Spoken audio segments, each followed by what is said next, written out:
Gas rationing and price hikes are angering people in Iran, where U.S. sanctions are putting the country's economy at risk. Protesters blocked a major highway near Tehran. The American sanctions are meant to pressure the Iranian government into giving up its nuclear weapons program. And they're hitting the average Iranian hard in the pocketbook. Gas prices are going up about 50%, and drivers are restricted in the amount of gas they can buy without paying another hefty hike on top of that. So now for more, we're joined now by the BBC Persian correspondent Jiyar Gol, and he joins us from London. Thank you for joining us, Jiyar. Thank you for having me. So first of all, let's maybe get you to set the stage for what the latest is right now from Iran. What are you hearing?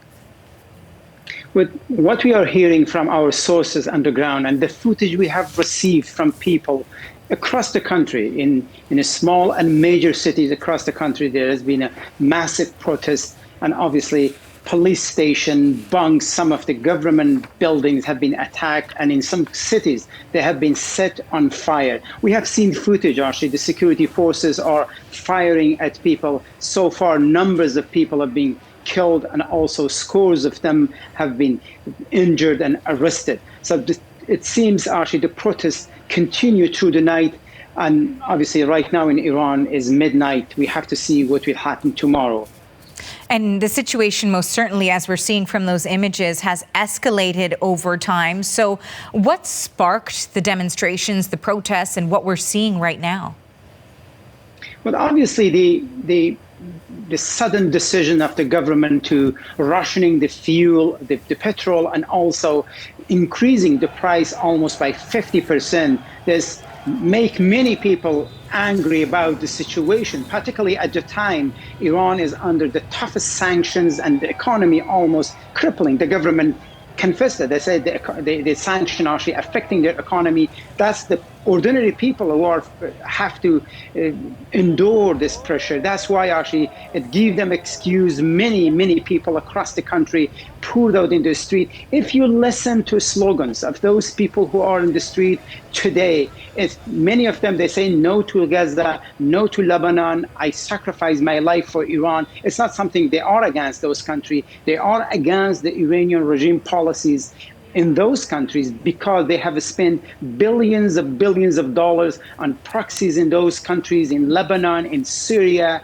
in Palestine, in Yemen. Yet many people in Iran, they think and they believe actually those money should have been spent at home. Not only they spend those money in those countries, also the consequences of Iranian adventure in the region brought up on this country, this toughest sanction. Those opposition, they believe actually this government should stop interfering in other country and solve its own unemployment, corruption at home.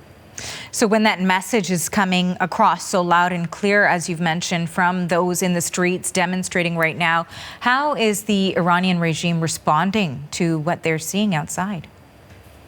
Well, in the past and now also, they are very tough in the face of protests. In the past few years, we had numbers of massive protests across the country. They crushed it, they arrested many people. And even today, the general prosecutor said those people who are protesting have roots outside of the country, and asked people distance themselves and call the protesters, some of those opposition, as the one who are opposing Islamic system. So what we know, our experience shows, normally the regime deal with this kind of protest with heavy hand if they believe it might pose danger to the system.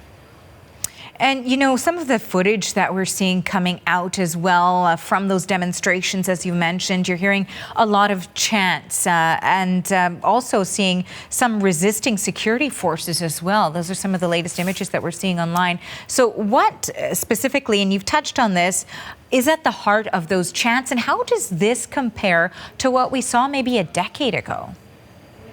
Well, a decade ago, it was much bigger. Obviously, it was after the election, many people poured into the street. There's one factor. This is almost very cold in Iran. I assume it will affect people going out. But having said that, we witnessed, millions of people across the country today they were in the street, simply parked their cars in the middle of the street and highways and turned off the engine and walked away. And this created chaos in many major cities.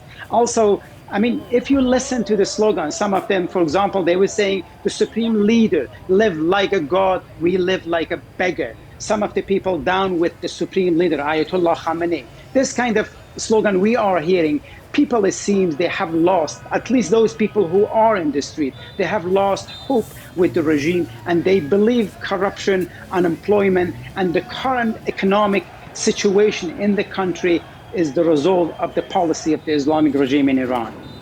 And I guess perhaps underlining the severity of the situation, I mean, some of the images we're seeing are, in fact, demonstrators even burning the flag, which is certainly not something that you often see during demonstrations. So the question is this a large enough protest that could actually be a catalyst for change? Well, I mean, in Middle East, everything is possible, but we cannot predict. If you judge this demonstration by what happened in the past 2 years, possibly they will control it. But also we have to wait and see in the next few days what will happen, how the story evolved and how it developed. But again, as I said, this is showing of long grievances by the people in the past few years. They are unhappy with the situation. Many workers, many government employers haven't been paid for months. So many people are not happy with what is going on in their country and what the leadership are doing. And also, of course, the government says the reason they are increasing the price, they want to free up money so they can help the poor, those people who are most in need. But if you talk to some of those people on the ground, and I talked to some of my sources, they said normally when they increase the price of petrol, it means the price of food and other basic needs will increase as well. So their life will be tougher. Well, we appreciate all of the insights you have on this important situation unfolding right now. Thank you for this, Jiyar.